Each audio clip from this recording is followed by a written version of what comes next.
بأحسن الفقار وأنعم علينا بالإيمان وتمنى بالإحسان والصلاة والسلام على من كان نبيا وآدم بين الماء والطين وعلى آله وأصحابه أجمعين أما بعد فأعوذ بالله من الشيطان الرجيم بسم الله الرحمن الرحيم ثم لتسألون يومئذ عن النعيم صدق الله العظيم. درود شریف پڑھیں. اللهم صل على سيدنا شفيعنا نبينا محمد وعلى وسلم صلاة وسلام عليك يا رسول الله صلی اللہ علیہ وآلہ وسلم. عرص رضوانی مسافری میں پہلی مرتبہ اپنے کئی احباب کی خواہشات کی تکمیل کے لیے حاضر ہونے کی سعادت مجھے مل رہی ہے. مفتی صاحب قبلہ نے بڑا اچھا وقت مجھے دیا ہے بولنے کے لیے. سیتامڑھی میں عام طور پہ ایسے جلسے نہیں ہوتے ہیں جس طریقے سے آپ حضرات بیٹھے ہیں, مطلب سلیقے سے اور بہت پیسفل ماحول میں آپ اپنے علماء کو سماعت کر رہے ہیں. یہ بہت بڑی بات ہے. جلسے ایسے ہی ہوں اور مختصر ہوں تو بڑے کامیاب ہوتے ہیں. اس جلسے سے قوم میں زبردست پیغام جاتا ہے. ابھی ہمارا پورنیہ سیوانچل پورے ہندوستان میں نہیں بلکہ میں کہوں کہ لگ بھگ دنیا کے ان تمام ممالک میں جہاں ہمارے لوگ رہتے ہیں اس لیے بھی متعارف ہے کہ جلسے کی ایک کلپ نے جلسے کی بے ادبی کو سمجھا دیا. بادھو سیوانچل کے علماء نے اس پر جو گرفت کی ہے اور اس گرفت پہ ہندوستان بھر کے علماء کی جو تائید اور ان کا جو تعاون خاص طور پہ رہا ہے یہ بتانے کے لیے کافی ہے کہ اب بہت حد تک ہمارے علماء جو سنجیدہ طبقے کے ہیں, جو مخلص ہیں, ان کا ماننا ہے کہ جلسے اچھے ہوں, بہت ہوں, لیکن اچھے ہوں, بااثر ہوں. آپ نے اکثر دیکھا ہے کہ ہمارے جلسوں میں ہم جیسے عالم سے صبر کا پیمانہ چھلک جاتا ہے. ہم لوگوں کے اندر ضبط نہیں ہے, صبر نہیں ہے, اور یہی سب کو کنٹرول میں نہ رکھنے کی بنیاد پر چھوٹی موٹی کلپس ہفتہ دو ہفتہ مہینے دو مہینے میں اسٹیج کے حوالے سے آپ لوگوں تک پہنچ جاتی ہے. جبکہ ضبط ایک ایسی تبلیغ ہے, صبر ایک تبلیغ کا ایسا حسین طریقہ ہے کہ بہت بڑی بڑی جنگ صرف انسانوں نے اس لیے جیت لی ہے کہ انہوں نے صبر کیا ہے.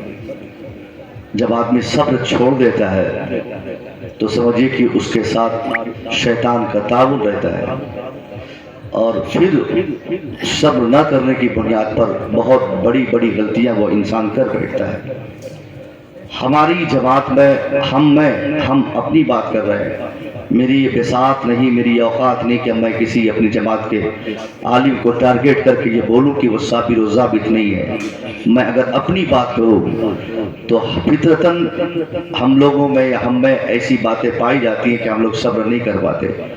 تھوڑی تاخیر ہو جائے, تھوڑی صورت ہو جائے, جلد بازی ہو جائے کسی معاملے میں, صبر آج دھیرے دھیرے ہمارے سماج سے اٹھتا چلا گیا, جس کے نتیجے میں آج ہم نے دیکھا کہ آج کیا صورتحال پوری دنیا میں ہے. تبلیغ اسلام کا ایک ایسا حسین ضابطہ مصطفیٰ کریم نے صبر کر کے دنیا کو دکھایا تھا.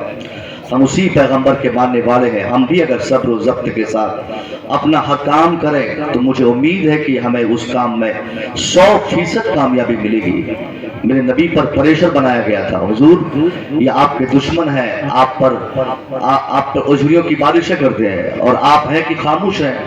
یہ آپ کے دشمن ہیں, آپ کی تباہی چاہتے ہیں, آپ خاموش ہیں, آپ بااختیار ہیں, آپ چاہیں تو ایک جھٹکے میں ان کے وجود کے خاتمے کے لیے اللہ سے مطالبہ کریں اور یہ سارے دشمن آپ کے ختم ہو جائیں. پھر آپ ان کی تباہی کیوں نہیں چاہتے؟ مصطفیٰ کریم نے اس وقت بھی صبر کر کے دنیا کو صبر کی تلقین کی، اور صبر کا ایک ایسا بہترین ضابطہ آپ نے دنیا کے سامنے روشن فرمایا کہ دنیا کو احساس ہو گیا. آپ نے فرمایا کہ میں دیکھ رہا ہوں یہ دشمن ہے مگر میں صبر کر رہا ہوں. میری آنکھیں دیکھ رہی ہے، میں جان رہا ہوں کہ میرے صبر سے فائدہ ہے. میں جانتا ہوں کہ میں اگر مطالبہ کروں رب سے تو اللہ عتبہ کا کلیجہ پھاڑ دے گا، شیبہ کا سینہ چاک ہو جائے، کلیجہ باہر آ جائے گا. ان سارے دشمنوں کے وجود ختم ہو جائیں گے. مگر نبی کریم نے اپنے ماننے والوں سے کہا کہ تم نہ کہتے کہ میں ان کی تباہی چاہوں، میں ان کی بربادی چاہوں. یہ لوگ میرے اوپر پتھروں کی بارشیں کر رہے ہیں، میں ان کی بربادی چاہوں. مگر میری نگاہیں دیکھ رہی ہے کہ ان کی یہ حرکت بہت زیادہ دنوں تک ایسی نہیں ہوگی. آج یہ ہم پر پتھروں کی بارش کر رہے ہیں، مگر جو حکم اللہ نے مجھے دیا ہے، میں اپنے مشن میں اپنے کام میں اپنی تحریک میں یکتا ہوں، میں کر رہا ہوں اور کرتا جا رہا ہوں.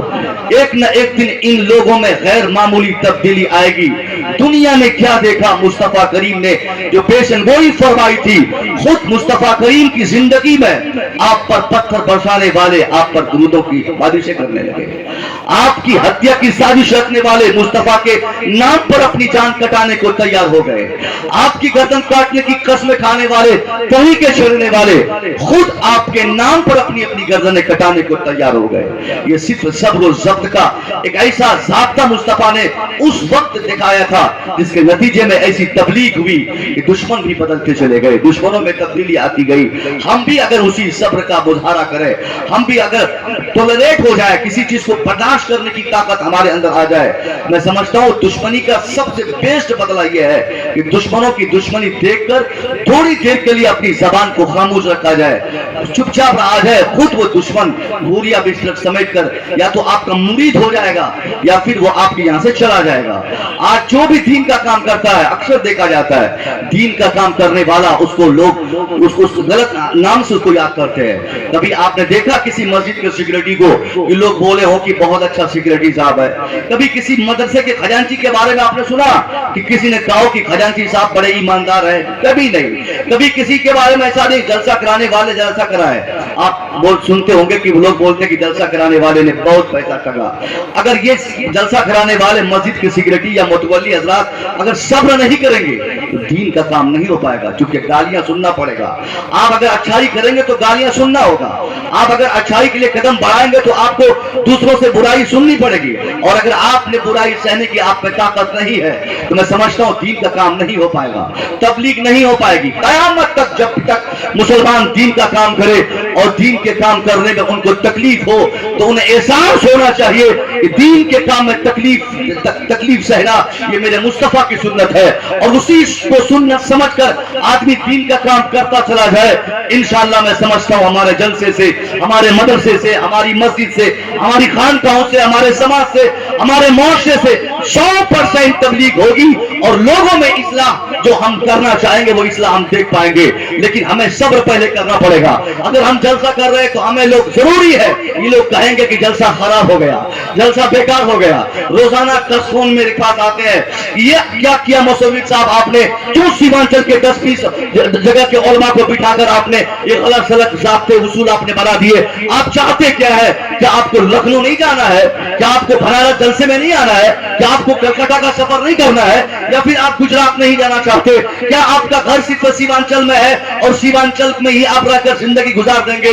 اس طرح کی باتیں کہی جا رہی ہے کہ آپ بدل دیجئے فیصلے کو، آپ ارادہ کر دیجئے، آپ مت تحریک چلائیے. میں نے کہا ہاں میں آج تنہا ہوں. آج تم لوگ مجھے برا کہہ رہے ہو، آج بولتے ہو کہ لگتا ہے کہ مجھے بنارس نہیں جانا ہے، مجھے میری تحریک سے روکنا چاہتے ہو. میں نے صبر کیا ہے. آج میں تنہا ہوں مگر میں قسم کھا کے کہتا ہوں جو حالات سیمانچل سے میں اور میرے تمام علماء کرام نے چلائی ہے، اگر وہ ہوا اسی طرح چلتی رہی اور لوگ اس پر عمل کرتے رہیں گے تو آج جو لوگ برا بھلا کہہ رہے ہیں 5 سال کے بعد، 10 سال کے بعد، 15 سال کے بعد یا تو خرافات کی آندھی میں ڈوب کر انہیں یہ ماننا پڑے گا کہ مصور رضا نے سیمانچل میں جو تحریک چلائی تھی اسے مان لینے میں بھلائی تھی. اور اگر آپ مان لیں گے تو آپ شکریہ ادا کریں گے کہ آج جلسوں کی جو حالت ہے یقیناً اسی سے اصلاح ہو سکتی ہے, اسی سے قوم آگے بڑھ سکتی ہے. یہ ہمیں کرنی چاہیے. یہ صرف سیمانچل کی بات نہیں, یہ سیتامڑھی کے لیے بھی ہے, یہ بہار کے لیے بھی ہے, یہ ہندوستان بھر کے لیے ہے.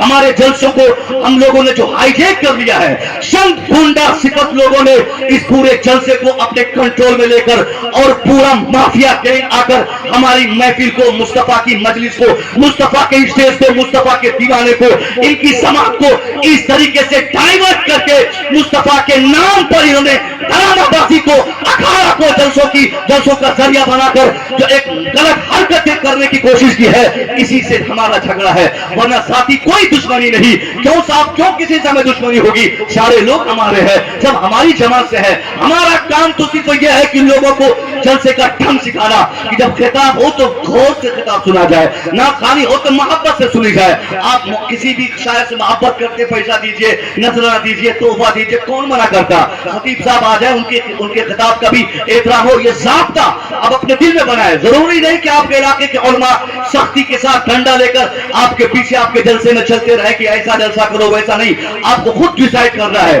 کہ جلسہ ہمیں کیسے بہتر کرنا ہے. کیا آپ نے ملاحظہ نہیں کیا؟ کیا ہم نے آج اپنے جلسوں کو اکھاڑا نہیں بنایا؟ کیا ہمارے جلسوں میں مصطفیٰ کے نام کے سجی محفلوں کو ہم نے اکھاڑے میں تبدیل نہیں کیا؟ کیا ہم نے ڈرامہ بازی میں جلسوں کو بیتے 5-7 سالوں میں سیتامڑھی, مظفرپور, پورنیہ, دربھنگہ, بہار, ہندوستان بھر کے جلسوں کی بات کر رہا ہوں, ہم نے اس کی عظمتوں کو فراموش کر دیا؟ آپ بولیں گے حضرت کیوں آپ ایک نعت نبی پڑھنے والوں کے پیچھے پڑے ہوئے ہیں؟ وہ تو کم سے کم نعت نبی تو پڑھ رہا ہے, چاہے اس کی ادا چاہے کسی طرح ہو. آپ پڑھنے دیں. آپ کیوں نہیں قوال کو منع کرتے؟ کیوں نہیں کسی کچنیا کو منع کرتے؟ کیوں نہیں کسی قوالی کے محفل میں جا کر آپ اس کو روکنے کی کوشش کرتے؟ میرا جواب ہوگا کہ میں اور میرا کوئی تعلق اس قوالا سے نہیں, نچنیا سے ہمارا کوئی رابطہ اور ضابطہ نہیں, کیونکہ وہ انہوں نے پہلے مذہب چھوڑا ہے, تب نچنیا گیری میں انہوں نے نام لکھایا ہے. وہ قوالی کرنے والے لوگ پہلے اپنے مذہب کے ضابطے اور اپنے مذہب کے اصولوں سے سمجھوتا کیا, اس نے اس کو تیاگ دیا, اس نے معمولات کو توڑا ہے, اس کے بعد قوالی کی محفل سجائی ہے. اس لیے ہماری کوئی بحث ان سے نہیں, ہماری بحث ان اشخاص سے ہے جنہوں نے نبی کے نام کی محفل سجائی, مصطفیٰ کی نعت خوانی کے نام پر اسٹیج پہ چڑھے, اس کے بعد داڑھی کو چھانٹنا شروع کیا, اس کے بعد داڑھی کاٹنا شروع کیا, اس کے بعد مصطفیٰ کی نعت پڑھ کر مصطفیٰ کی محفلوں کی عظمتوں کو تار کیا. اس لیے بحیثیت عالم صرف مصور نہیں, یہاں بیٹھے تمام علماء کی یہ ذمہ داری ہو جاتی ہے. ان کا خون گرم ہوتا ہے, کبھی کبھی ان کی زبان خاموش رہتی ہے, مگر یہ اپنی پیشانی کی چھریوں سے ثابت کر دیتے ہیں کہ یہ نفرت ان کو بھی ہے, مگر یہ بولنا نہیں چاہتے.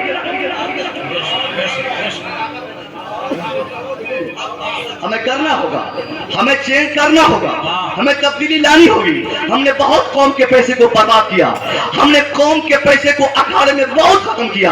ہم اس محفل کی عظمتوں کو سمجھے, جو وہ ضابطہ بنائے, اب اپنے علاقے کو علماء کو بلائے, حضرت میں کیسے جلسہ کروں, کم سے کم 11 بجے تک 10-11 بجے تک ایک زبردست طریقے سے تقریر ہو جائے, مشاعرہ کی الگ محفل ہو, شورا کی عزت ہو, محبت کرے, چونکہ وہ بھی نبی کی نعت پڑھتے ہیں. میں ان کی مخالفت نہیں کرتا ہوں, انہی میں سے چند لوگوں نے جو مخالفت کروانے کی صورت بنا دی ہے, اسی سے ہمیں نفرت ہے, جھنجھٹ ہے, ان کی اداؤں سے, ان کی ذات سے نہیں, ان کے کردار سے نہیں. اور مجھے امید ہے لگاتار سیمانچل اور بہار اور پورے ہندوستان کی محفلوں سے اگر میں اور میرے تمام علماء ابھی 2-4-5 مہینوں میں اس پر تھوڑی سی گفتگو کرتے رہیں گے, تو امید ہے کہ 2-4 مہینے کے اندر 99% سدھار ہم آپ دیکھیں گے.